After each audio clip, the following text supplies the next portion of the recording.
Pronto. Bom, boa tarde a todos nessa segunda exposição. Nós terminamos uma parte inicial. Nós terminamos exatamente aqui.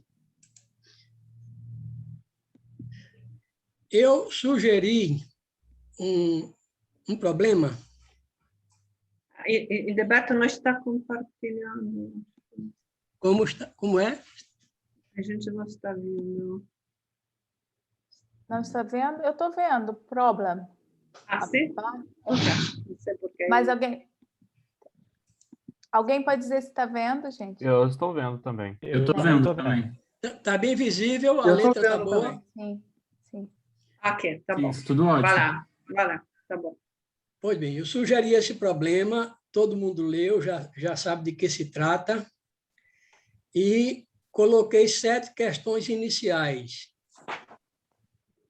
A primeira e a terceira, eu resolvi e apresentei logo em seguida. Aqui está a equação do movimento, a equação newtoniana. Em seguida, a gente faz umas considerações sobre dimensionalidades, ajeitando convenientemente os parâmetros que aparecem e fazendo a discussão das dimensões, a gente verifica que esse quociente Kq0² tal 2 sobre ml ao cubo, ele é adimensional, é um número real. Bem como K tal ao quadrado sobre m também é adimensional. Então, a gente escolhe tal e L de tal maneira que esses coeficientes fiquem iguais a 1. O que significa que eu tenho que tomar tal como a raiz quadrada de m sobre k e L como a raiz cúbica de Kq0² sobre K minúsculo. K minúsculo é a constante da mola. Com essas escolhas, aquela equação que é cheia de parâmetros, tem quantos parâmetros? Tem 1, 2, 3, 4, 5 parâmetros. Ela fica somente com um parâmetro que é a razão das massas. Q sobre Q0. Todos os parâmetros foram absorvidos nessa construção e o parâmetro essencial do problema é a razão das cargas, das massas não, das cargas. E a equação a ser estudada, portanto, é essa aqui. Bom, uma vez que você tem resolvido os pontos 1 e 3, a equação newtoniana e tornar a equação adimensional, aí você tenta resolver 2, 4, 5, 6, 7. Espero que muita gente tenha tentado, porque o curso vai sendo em função desse problema. Então, uma vez que a gente resolveu essas 7 questões, a gente passa à nova etapa da teoria. E hoje a gente vai ver estabilidade de equilíbrios.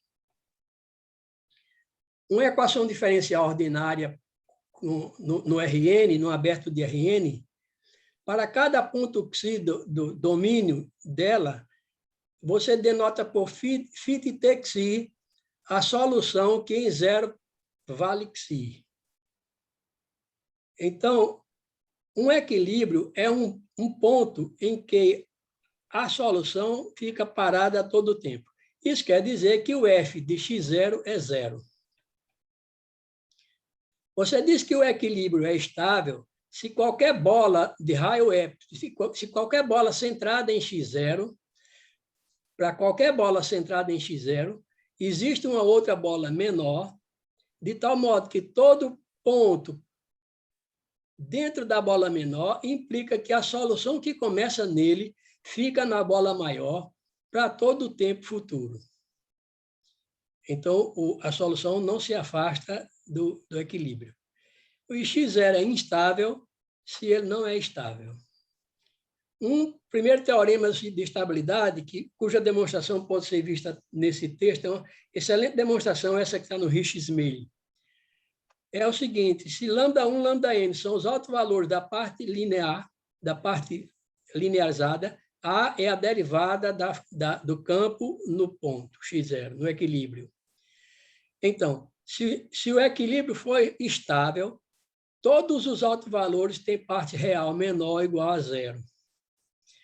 Por outro lado, se existir um único autovalor com parte real positiva, então o equilíbrio é instável. Esse é um importante teorema de estabilidade devido a Lyapunov. Um outro teorema importante em estabilidade é este. Se você tiver uma integral primeira da equação, x ponto igual a f de x, x0 é um equilíbrio, e o gradiente, a integral não degenerada no sentido que o gradiente dela no equilíbrio é não nulo. A conclusão é a seguinte, se ψ de x for definida positiva ou definida negativa numa vizinhança do equilíbrio, então ele é estável. Esse teorema aqui é aquela figura que eu estava querendo desenhar. Eu vou tentar retornar aqui ao tablet. Espera aí que eu não estou conseguindo nem entrar nele. Espera aí. Que eu estou compartilhando, né? Aí eu teria que entrar nele e compartilhar. Sim, descompartilhar aqui. Isso podemos fazer. Descompartilhar. Tá bom, faz de conta que a gente vê a demonstração. A demonstração desse teorema é extremamente simples. Ela é apenas uma figura. Claro que tem a argumentação lógica, mas Quer mostrar a figura ou quer continuar com os slides? A gente poderia mostrar a figura. Como é que eu faria? Deixa eu compartilhar você. Espera.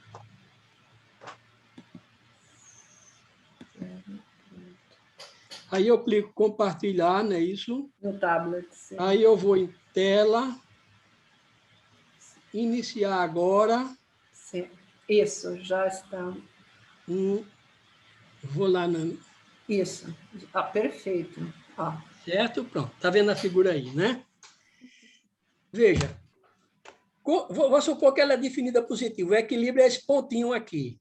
Se ela é definida positiva, o gráfico dela é como se fosse um paraboloide. Eu desenhei assim, meio deformado. Aí você dá uma vizinhança BY do equilíbrio. Isso é uma bola grande aqui em torno do equilíbrio no plano de definição da equação, no plano no RN, no XY. Aí você vai, está mal desenhado aqui, mas essa linha pontilhada que está aqui era o valor da integral psi no bordo dessa bola. Portanto, a linha seria desenhada mais aqui para fora, no bordo da bola. Aí, como o bordo é compacto, essa função tem um máximo e um mínimo. Eu pego um mínimo dela e pego a imagem inversa do nível com aquele mínimo. Isso vai dar um certo conjunto no domínio. Esse conjunto contém um aberto. Nesse aberto, esse conjunto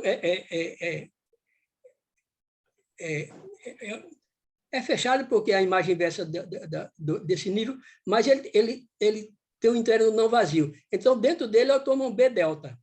Eu digo, toda solução que nascer dentro de B delta não pode sair de BY. Por quê? Porque se ele está em B delta, então o valor da integral está abaixo desse mínimo. Mas a integral fica constante ao longo da solução. Então, não pode passar desse mínimo, e esse mínimo está abaixo de epsilon. Está abaixo do...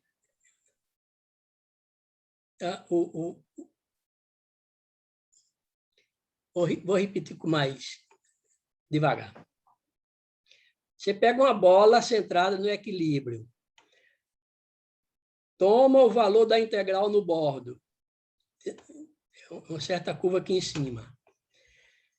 Aí, ela tem um máximo e um mínimo. Você tem o máximo. Aí você pega um número menor do que o mínimo. Aí pega o nível, a imagem inversa desse nível é um conjunto que tem interior não vazio, então dentro dele tem uma bola menor centrada no equilíbrio. Eu digo, qualquer posição dentro de B delta, quando eu olho a solução que nasce nela, não pode sair de BY. Por quê? Porque a integral fica constante ao longo dessa solução. E ela nasce num ponto abaixo disso aqui e não passa desse mínimo. Isso aqui é a imagem inversa daquele nível. Portanto, ela não pode chegar a BY, porque para chegar a BY ela tinha que ir ao bordo e não pode. Então, essa figura é a demonstração do teorema de Dirichlet.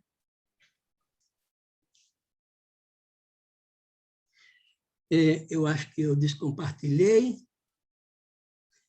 Vamos voltar à nossa exposição.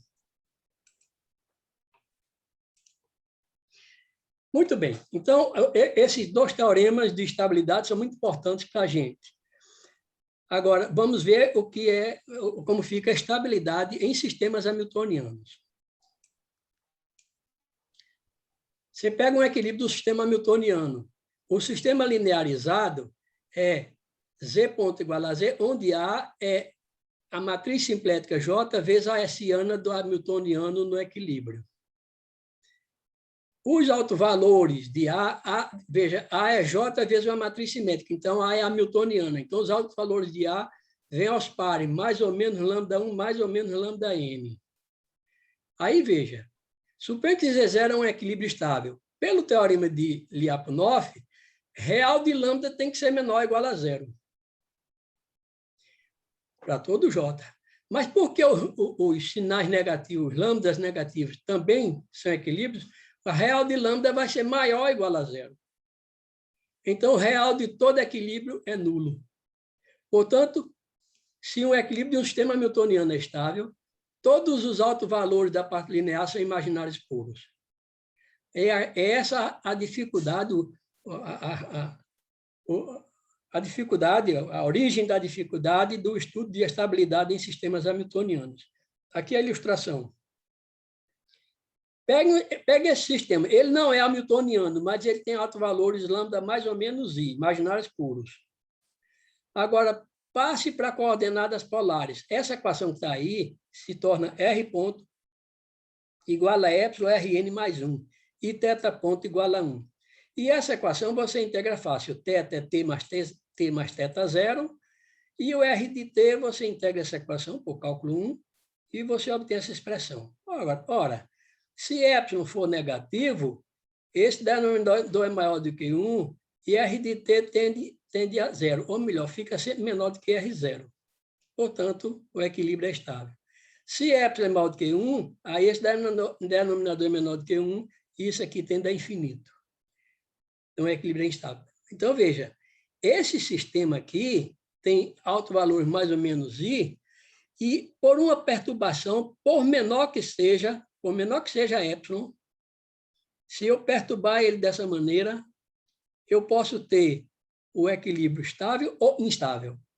Então, uma pequeníssima perturbação não permite você dizer se o sistema é estável ou não. Então, essa é a dificuldade dos autovalores imaginários puros e a dificuldade da estabilidade em sistemas hamiltonianos. Agora, tem um contexto muito fácil. Se o sistema for autônomo e H for definida positiva ou definida negativa, numa bolinha em torno do equilíbrio, então, por causa do teorema de Dirichlet, o equilíbrio é estável. Que H é uma integral. E a gente sabe que se existe uma integral definida positiva ou definida negativa numa vizinhança do equilíbrio, o equilíbrio é estável. Esse é o teorema de Dirichlet. Bom, então esse é um contexto fácil, se a integral for definida positiva. Agora, faça a expansão do hamiltoniano numa vizinhança do equilíbrio. Então, você tem uma parte quadrática, a parte constante a gente despreza, porque como eu vou tomar o gradiente de H, ela desaparece para a dinâmica, ela não tem nenhum efeito na dinâmica. Então, agora a parte linear não aparece por causa de Z0 ser um equilíbrio, então o gradiente é nulo em Z0. Então, o hamiltoniano começa com um polinômio quadrático mais um polinômio cúbico e assim por diante. H0 é dado pela matriz hessiana. Se H0 não, H2. Se H2 for definido positivo, como H3, H4, etc., são de grau maior, o H2 sendo definido positivo, o H será definido positivo. Se o H2 for definido negativo, o H será definido negativo, numa pequena vizinhança de Z0. Então, o teorema de Dirichlet se aplica e você conclui a estabilidade. Por conseguinte, aqui na parte verde, você vê que a questão difícil de estabilidade em sistemas hamiltonianos é quando a parte quadrática for indefinida. Bom, o que é que nós temos para garantir estabilidade quando a parte quadrática é indefinida? A única ferramenta existente é para 2 graus de liberdade. É o teorema de Arnold. É o seguinte, você pega as frequências ômega 1 e ômega 2, eu chamo de frequência, os números ômega, lambda é igual a i ômega 1 e ômega n, a gente pode supor que os ômega j são maior ou igual a 0, então ômega 1, ômega 2 e ômega n é que eu chamo de frequências. Então, você pega as frequências e toma combinações lineares com coeficientes inteiros. As combinações lineares nulas com coeficientes inteiros de ordem menor ou igual a 4, quer dizer, quando a soma dos coeficientes for menor ou igual a 4, implica que os coeficientes são nulos. Isso permite você escrever a forma normal de Birkhoff até quarta ordem. Aí a forma normal de Birkhoff vai ficar assim, uma função linear nas ações, mais uma função quadrática nas ações, e mais um resto que envolve ações e ângulos. Muito bem. A parte quadrática, H4, você vai e calcula nela o valor H4 em ômega 2 e ômega 1. Você inverte. E 1 você bota a frequência ômega 2. E 2 você bota a frequência ômega 1. Se esse número é diferente de 0, o equilíbrio é estável. Esse é o chamado teorema da estabilidade de Arnold. Bom, então, se você conseguir mostrar que não existe ressonância até a ordem 4, calcular a forma normal de Birkhoff e fizer esse teste, é diferente de 0, você tem a estabilidade. Fora disso, não há outro critério para decidir estabilidade em sistemas com 2 graus de liberdade e em sistema que não seja com 2 graus de liberdade. 3 graus de liberdade. Mesmo 1 grau de liberdade que depende do tempo, você não tem teoremas como este. Esse é o teorema forte da estabilidade. Agora, eu vou me deter na exposição de 2 problemas. Um é o problema planar, circular, restrito de 3 corpos. Aqui, as 2 massas, os 2 primários, se movem num plano, em órbitas circulares, R1 e R2, e aí a gente coloca essas R1 de T, R2 de T naquela equação, e nós já vimos lá atrás, eu não posso recuar aqui para a página 7, mas a gente viu lá atrás que R3 é dado por esse potencial, e esse é chamado problema dos 3 corpos. Bom, esse problema ele é claramente hamiltoniano, x igual a R3 e y igual a R3 ponto. Se você chama... Então x ponto é y, porque x ponto é R3 ponto é y ponto é o gradiente de x. Então, é claro que essa equação aqui é a mesma coisa de você tomar o sistema hamiltoniano x ponto igual a hy, porque vai dar menos gradiente de u de x, que é isso aqui, e x ponto é hy. X ponto é hy. Então, esse é o hamiltoniano do problema restrito dos 3 corpos. A gente vai fazer uma rotação pelo ângulo em que os primários estão girando. São 2 soluções circulares com velocidade angular ômega. Eu faço essa rotação. Essa dupla rotação é uma transformação simplética. Infelizmente, não baixei aqui o PDF que eu podia retornar, mas vocês se lembram, quando a gente faz uma dupla rotação, a gente obtém uma transformação simplética. E essa transformação simplética, ela depende do tempo. O tempo está no R de t. Então, eu tenho que calcular a derivada da função geradora. Novamente, eu tinha que retornar à página 12. Eu calculo a derivada da função geradora para poder acrescentar naquele hamiltoniano. Então, quando eu calculo a derivada da função geradora, está aqui calculada, Wt fica igual a ômega psi interno sigma eta. Sigma é essa matriz aqui, 0 menos 1, 1, 0. Então, o sistema hamiltoniano agora fica assim. Como a norma de eta é igual à norma de y, vai ficar 1 meio de norma de eta ao quadrado. O xi fica U de xi e o ômega e o Wt é ômega xi interno sigma eta. Aqui no rodapé, eu mostrei por que é que o T desapareceu do xi. Veja, eu vou diminuir isso aqui, vamos ver se vocês conseguem enxergar aqui. Está vendo aqui que o potencial é M1 sobre R3 menos R1 de T. Agora, baixa aqui para o rodapé. R1 de T é o raio do círculo cosseno de ômega-t, seno de ômega-t. Mas isso significa R de T, o raio A1 e o vetor canônico é 1. E o R3 é o R de xi. Então, vai ficar o R maiúsculo de xi menos R maiúsculo de A1 é 1.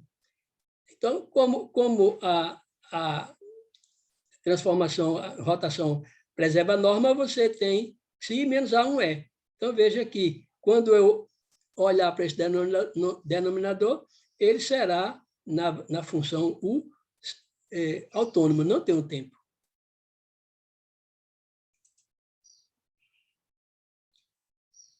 Muito bem. Vamos olhar os equilíbrios dessa equação. A equação é xi ponto igual a h eta é eta menos ômega xi. Eta menos. Por que menos? Porque sigma é antissimétrica. Então, eu aqui tomo transposta de sigma, aí fica linear em eta. Quando eu derivo, vai ficar ômega xi. Mas a transposta de sigma é menos sigma. Então, xi ponto é eta menos ômega sigma xi. Eta ponto é menos h xi, que é igual a o gradiente, por causa desse menos aqui, gradiente de U de xi menos ômega xi. Aqui, já é linear aqui em xi, vai ficar menos ômega eta. Então, os equilíbrios são obtidos quando eu anulo xi ponto igual a zero, eta ponto igual a zero. Isso quer dizer que eta vai ser ômega sigma xi e o gradiente de U xi vai ser ômega sigma eta. Agora, se eu coloco esse eta aqui na segunda equação, se eu coloco esse eta na segunda equação, como sigma ao quadrado é menos a identidade, aí você vai ficar com gradiente de U de xi igual a menos ômega quadrado xi. Vetores que satisfazem essa equação são chamados configurações centrais. Nesse problema de três corpos, existem 5 configurações centrais. 3 são alinhadas, estão ao longo de uma reta, são chamadas equilíbrios de Euler, pontos de equilíbrio de Euler, descoberto por Euler em 1767. E 2 equiláteros, descobertos por Lagrange 5 anos depois, que redescobriu também os de Euler. Então, existem 5 equilíbrios, 3 colineares, 2 equiláteros, e agora a gente vai querer dar uma olhada em questão de estabilidade desses equilíbrios. Para isso, eu tenho que linearizar o sistema. Aí eu pego G, que é a matriz hessiana. A matriz hessiana vai ser H xi, vai ser por índice xi, eu estou dizendo derivada naquela... Então, H xi é menos U xi. Então, eu pego a matriz hessiana do H, derivadas em relação a xi, derivadas em relação a xi, eta xi. E aí, eu, fazendo esses cálculos, encontro a matriz da parte linear. É menos ômega i vezes a identidade, u xi xi, menos ômega xi. Essa matriz é a matriz do sistema linearizado. Então, eu tenho que calcular os autovalores dela. Os autovalores são lambda i mais ômega sigma, menos i, menos u xi xi, e lambda i mais ômega xi xi. Isso é uma matriz 6 por 6. Não, 4 por 4, porque a gente está fazendo o problema planar. 4 por 4. Então, esse determinante é 4 por 4. Aqui eu vou usar, eu quero calcular o determinante dele, para achar os autovalores. O determinante dessa matriz, aqui, para achar os autovalores, é feito assim. Você pega lambda i mais ômega vezes lambda i mais ômega, multiplica essa matriz por essa, menos, multiplica esta por esta. Aí a regra é esta, que vocês podem olhar no livro do Ziegelmose. Livro do Ziegelmose, Lecture on Celestial Mechanics, tem essa regrazinha aqui. O determinante de uma matriz em bloco, ABCD, ABCD são N por N. Então, você faz DA menos DB, D inverso C. Aí, baixa a matriz logo pela metade do tamanho. Deu 2N, ela fica N, tamanho N. E aí, pega o determinante dessa matriz. Então, esse determinante é o determinante dessa. É isso que eu estou aplicando aqui. DA menos DB, D inverso C. Como B comuta com D, nesse caso aqui, porque tem a identidade, então B comutando com D, eu tenho DA menos BC. E D inverso é a identidade. Então, por isso que aqui ficou DA menos DB. Bom, e aí você, chamando a matriz das derivadas segundas de A, é uma matriz simétrica, eu vou chamar A e B, as derivadas em relação a xi1, xi1, xi2, xi2, e a mista C. Então, colocando essa coisa aqui, você encontra lambda quadrado menos sigma 2 é menos a identidade, fica menos ômega 2 mais A, e aí pronto, faz esse cálculo e resulta numa equação biquadrada. Lambda 4 menos A mais B menos 2 ômega quadrado, lambda quadrado, mais etc.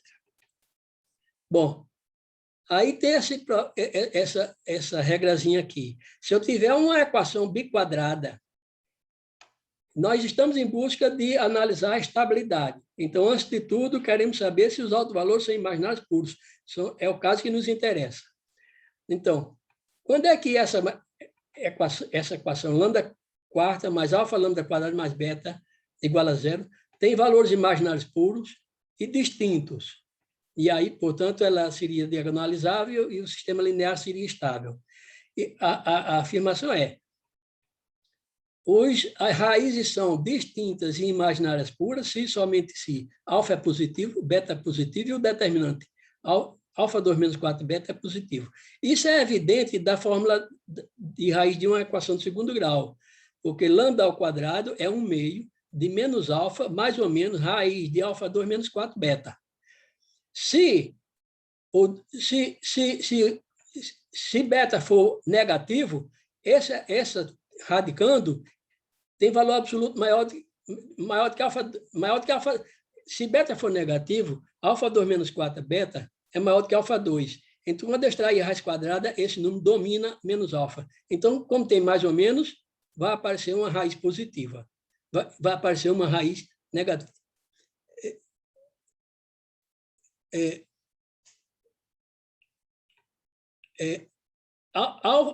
Alfa positivo, porque se alfa for negativo, então você já tem aqui de cara positivo mais positivo dá positivo. Então, a raiz quadrada de um número positivo é positivo. Então, a primeira coisa, alfa é negativo. Aí, quando você vai para cá, beta tem que ser positivo, porque se beta for negativo, Essa raiz quadrada domina a alfa. Quando você somar com o sinal mais, cria uma raiz positiva. Então, beta positivo. E, finalmente, alfa 2 menos 4 beta tem que ser positivo, senão a raiz quadrada de um número negativo seria um número complexo, tem parte real não nula. Então, essa é o critério que a gente usa para ver se as raízes são todas imaginárias puras e não nulas.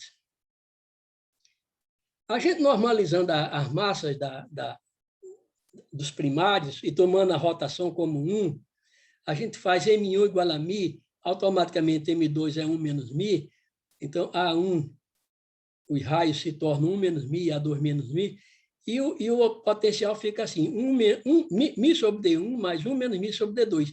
D1 é a distância a um primário, D2 é a distância ao outro primário. E aí o equilíbrio de Lagrange, que é um triângulo equilátero com vértice 0, 1, e lá em cima é raiz de 3 sobre 2. Então, o equilíbrio de Lagrange tem essas coordenadas.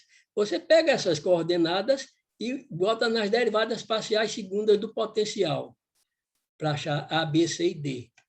Então, calculando as derivadas segundas do potencial do problema restrito, você encontra A igual a menos 1 quarto, B 5 quartos, C 3 raiz 3 sobre 4 vezes 1 menos 2μ. Esse é um cálculo que você faz.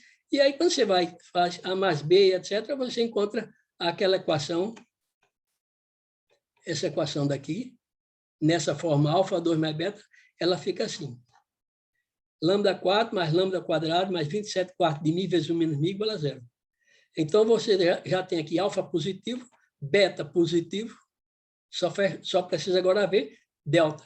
Aí você faz a conta de delta, dá 27μ quadrado menos 27μ mais 1, e verifica que isso é positivo se o μ estiver menor do que esse número, que é a raiz quadrada, a menor raiz positiva dessa equação. Então, essa é chamada razão crítica de Roth. Então, para mim, nesse intervalo, as 4 raízes são imaginárias puras e distintas. Então, os equilíbrios são linearmente estáveis. Bom, agora você tem as duas frequências, ômega 1 e ômega 2. Quando você resolve essa equação aqui, você vai encontrar I ômega 1 e ômega 2. Ômega 1 e ômega 2 fica assim, onde delta é esse número daqui.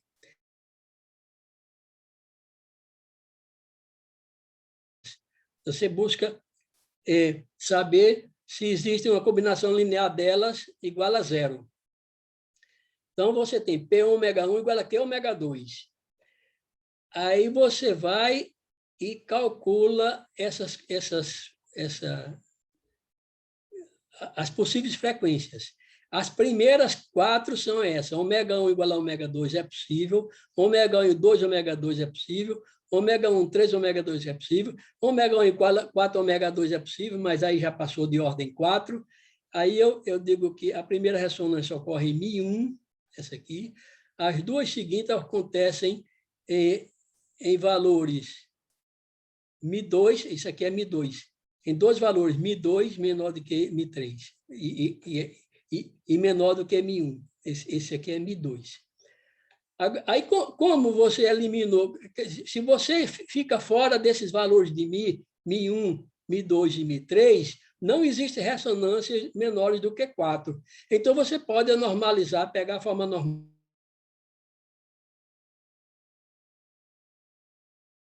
de Bartolomeu, em 1967, e encontrar essa expressão em termos das frequências ômega 1 e ômega 2.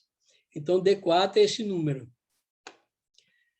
Para mim, no intervalo de estabilidade linear e diferente dos dois valores ressonantes, μ2 e μ3.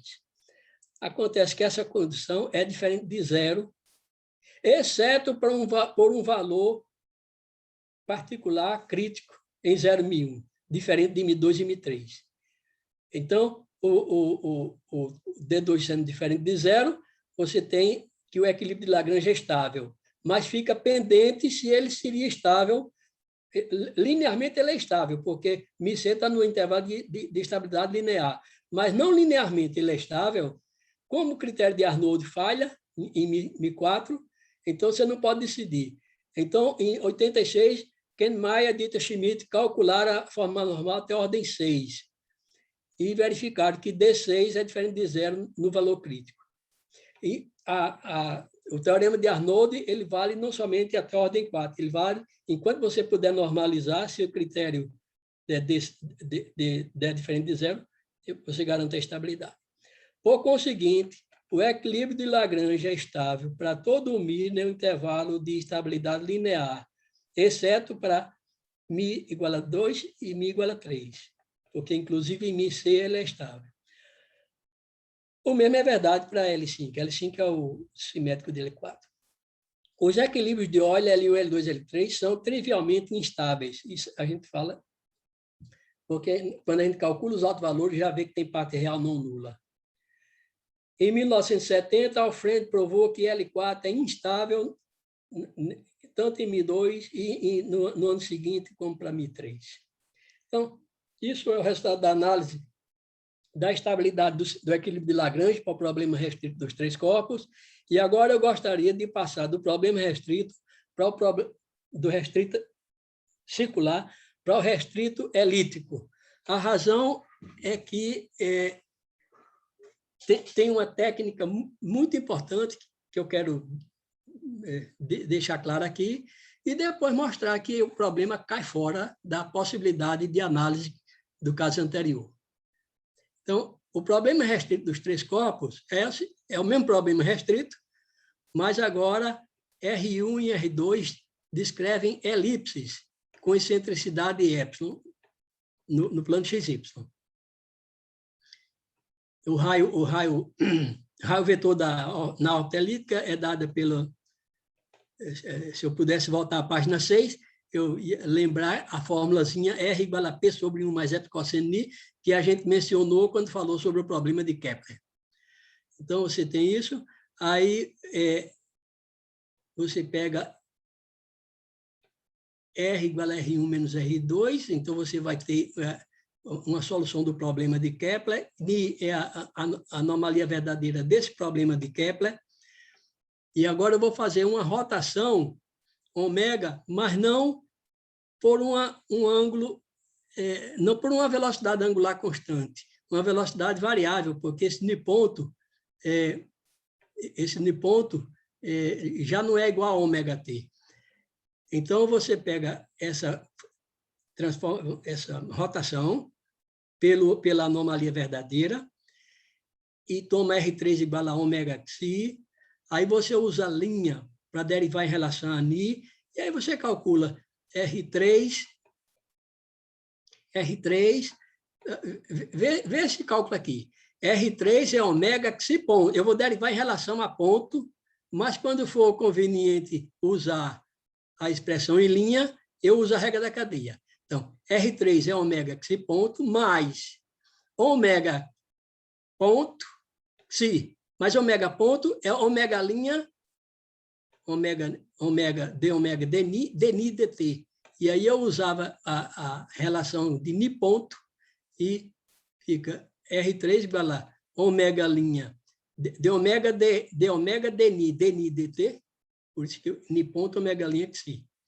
Então, quando eu derivei isso aqui, ficou ômega xi ponto mais Ni ponto ômega linha xi.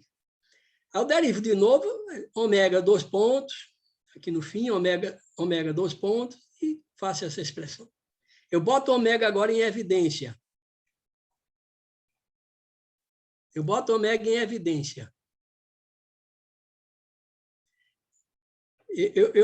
Veja, se eu botar ômega em evidência, aqui vai ficar xi ponto, aqui vai aparecer ômega inverso, ômega linha, aqui vai aparecer ômega inverso, ômega duas linhas, aqui vai aparecer ômega inverso, ômega linha. Ok? Mas ômega inverso, ômega linha é sigma, onde sigma é essa matriz. E ômega inverso, ômega duas linhas é o quadrado dessa matriz, que vai ser menos 1, menos 1, 0. Bom, mas então, tendo posto ômega em evidência, R3 ponto vai ficar ômega em evidência, fica xi ponto, xi 2 ponto, 2 Ni ponto sigma, e fica isto. Muito bem. Então, essa é uma mudança de coordenada. O que eu fiz aqui? Eu passei para um sistema rotatório. O sistema cartesiano R3 inercial e passei para coordenadas rotatórias psi através dessa matriz. Agora, lembre-se que eu estou com órbitas elípticas. Então, à medida que o tempo vai passando, o ângulo é variável, é a anomalia verdadeira. A elipse vai fazendo assim. Então, o R, ora, é pequeno e ora, o R é grande. Então, o que é que a gente faz? A gente passa da variável rotatória para uma variável x usando o raio vetor. Essa é que eu chamo de variável pulsante. Se rotatória e x é pulsante. O sistema todo é um sistema de rotatórias e pulsantes. Então, vocês estão vendo aqui minha mão, está evoluindo assim. Muito bem. Agora, você vai e faz esses cálculos, xi ponto, r ponto, x, é aquela mesma ideia. Xi ponto, r ponto, x mais r n ponto, x, linha, e passa das variáveis pontos para a linha. R3, e usa agora as relações do movimento kepleriano. Isso aqui são relações lá do problema de Kepler, e usando essas relações do problema kepleriano, o R3 vai ficar assim, C2 sobre R3, x duas linhas, mais 2 sigma x linha, mais sigma quadrado x, mais é cosseno x, é cosseno de ni. Então, veja como ficou limpa essa equação. Em seguida, eu pego o potencial R3 e olho ele nas coordenadas pulsantes. Quando eu olho esse potencial nas coordenadas pulsantes, o μ agora fica dessa maneira. E levando em conta que ômega é uma transformação ortogonal, essa ômega aqui, ômega vezes ômega t é a identidade, então você calcula a relação entre os dois gradientes. O gradiente de U em relação a R3 é 1 sobre R quadrado, ômega gradiente de V em relação a X. Ora, então, se você leva em conta essa equação e esta, a equação, aqui falta um ponto, R3, 2 pontos. R3, 2 pontos, igual a gradiente em relação a R3 de U, fica escrita dessa maneira. E aí, essa equação, a gente escreve em forma hamiltoniana, V. Aqui eu tenho x duas linhas mais sigma x linha. Em seguida, eu tenho sigma x linha mais, botando sigma em evidência, x duas linhas mais sigma x linha. E depois, sigma x linha mais sigma quadrado x. Então, botando sigma em evidência aqui, eu crio aqui x linha mais sigma x. De modo que quando eu faço y igual a x' menos sigma x, o x' é y menos sigma x. E o y2' eu derivo aqui, vai ficar y2' é x2', que tem essa expressão aqui. Então, y' fica com essa expressão grande que está aqui, esse gradiente dessa função aqui. Bom, aí eu estou com um problema, um sistema hamiltoniano, porque ele passou a ser um sistema hamiltoniano. Esse termo aqui foi criado pelo termo em rotação. Esse potencial é meio complicado, mas veja que para epsilon igual a zero, eu obtenho o potencial do problema restrito. Então, aqui eu estou com uma perturbação do problema restrito dos três corpos. Veja que o Ni aparece. O Ni é o novo tempo. Eu esqueci de dizer que X', o Ni é o novo tempo. Então, o potencial envolve Ni em termos de cosseno. Então, isso é um sistema hamiltoniano dependente do tempo Ni, porém 2π periódico.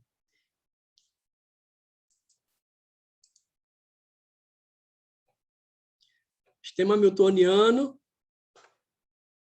dependendo do tempo Ni, porém 2π periódico nesse Ni, e envolvendo o parâmetro μ e o pequeno parâmetro epsilon, que é a excentricidade. Então, a gente estuda esse problema como uma perturbação, por causa do epsilon, do problema restrito. Bom, aí você, procedendo aos cálculos de achar autovalores e tal, esta equação, você encontra os equilíbrios. Assim, aqui está interessante o seguinte, você vai buscar os equilíbrios. Os equilíbrios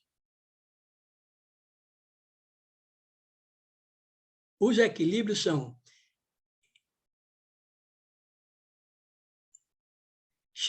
x'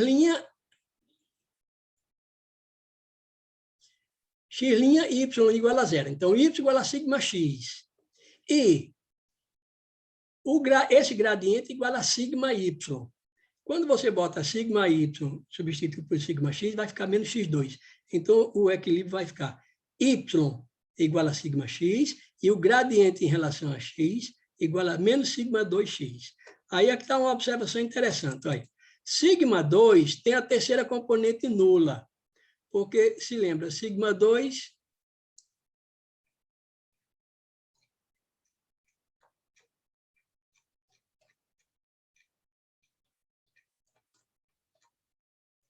sigma é essa função daqui, ó. Quando eu derivo para achar... Aí eu escrevi sigma. Está aqui. Isso, por baixo. Então, sigma tem essa... Quando eu calculo sigma 2, ela também tem a terceira componente nula.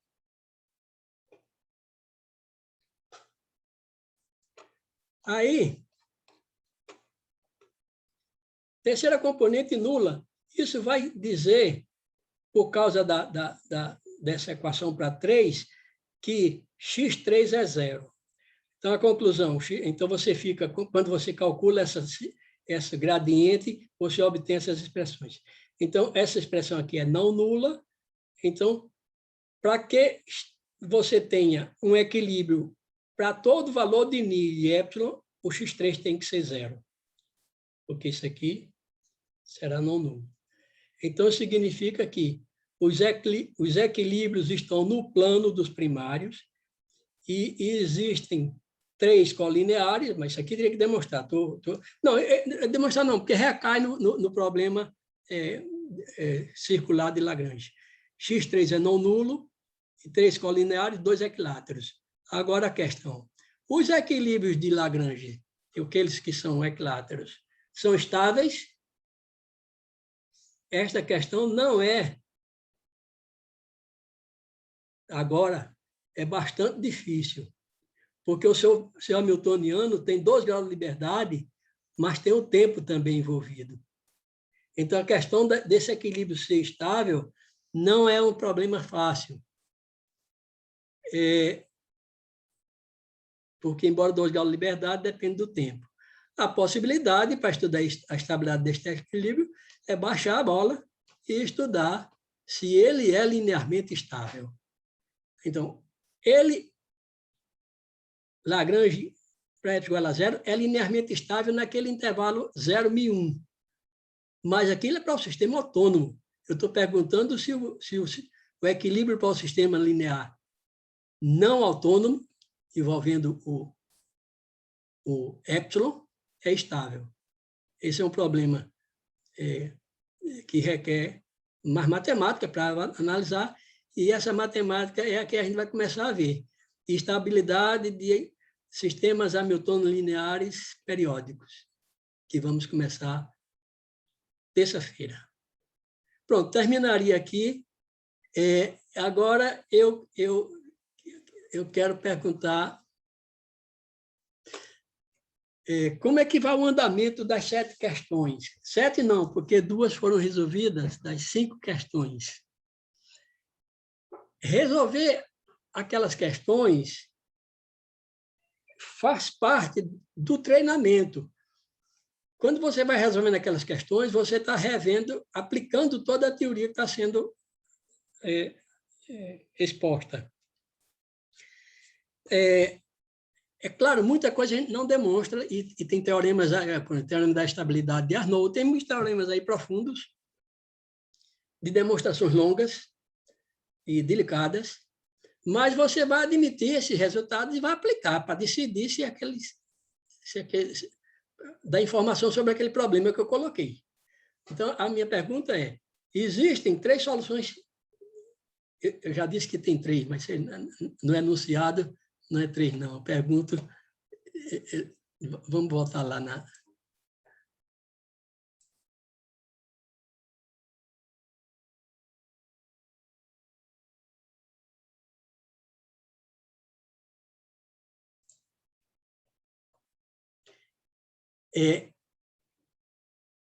Mostre que existem movimentos circulares. Então, com certeza existe um sempre, mas pode não existir mais, pode existir mais um, pode existir mais dois.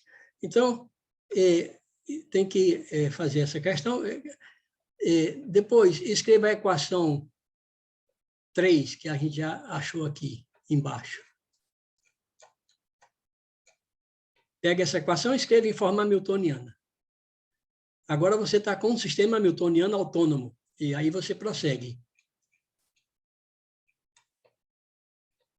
Escreva a equação do movimento em forma hamiltoniana. Seja ômega a velocidade angular de um dos movimentos circulares. Faça a rotação com esse ômega. O seu hamiltoniano agora, você escreve nas coordenadas rotatórias. Então, escreva o hamiltoniano em coordenadas rotatórias.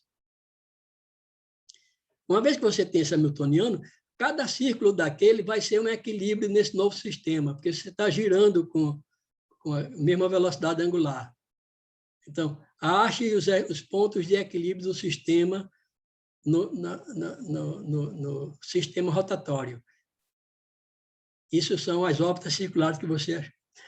Aí, pegue o hamiltoniano e calcule, linearize ele na vizinhança de cada um desses equilíbrios.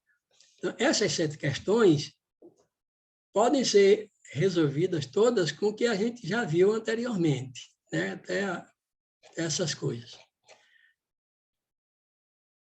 É importante que não são questões difíceis, é só fazer essas contas e tal, mas amadurece no que está sendo visto. E uma vez que você chegar a esse ponto, a gente agora vai partir para a estabilidade. Aí,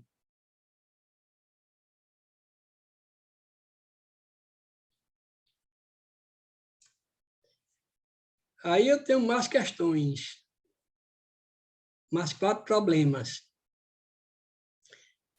Você achou os equilíbrios, linearizou o sistema, numa vizinhança. Então, acha a equação característica. Como você tem a equação polinomial aqui, de grau 4, ache suas raízes, que a gente já sabe que vão ser mais ou menos lambda 1, mais ou menos lambda 2, porque a matriz é hamiltoniana. Aí, determine os valores do parâmetro Q para que esses lambda 1 e lambda 2 sejam imaginários puros. Então, você determina, portanto, as frequências. E com essas frequências, você, se eles são diferentes, imaginários, se são diferentes, você vai ter estabilidade. Se são iguais, você tem que verificar se a matriz é diagonalizável. Mas você decide a estabilidade linear nesse item 10. E no item 11 é preparar para o futuro. Ache as ressonâncias entre essas frequências. Então, veja que todo aqui é material visto até agora. Então, terça-feira, a gente vê o quanto foi feito aqui. Eu não vou ficar fazendo... eu vou abrir aqui o tablet.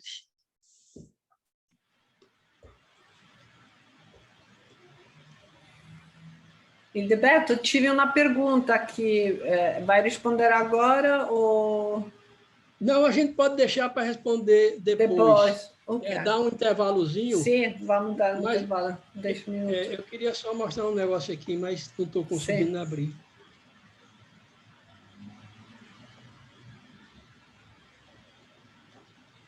Ele tinha saído. Tá bom, então a gente dá um intervalozinho. Sim, vamos dar um intervalo. Sim. 10 minutos. 10 minutos. Isso. A gente volta. Tá bom. Para a gravação, Stefanella, por favor.